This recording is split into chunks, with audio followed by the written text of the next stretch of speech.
সবচেয়ে বেশি ভয় পেত ইবলিস। ইবলিস আদম আলাইহিসসালামের দেহের খুব কাছাকাছি দিয়ে আনাগোনা করত।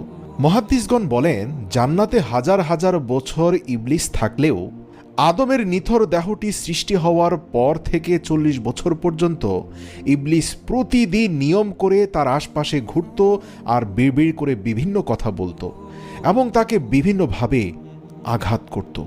ফলে দেহটি ঠনঠনে পোড়ামাটির মতো শব্দ করত। এ কারণে মানুষ সৃষ্টির উপাদানকে পোড়ামাটির মতো ঠনঠনে মাটি বলে অভিহিত করা হয়েছে।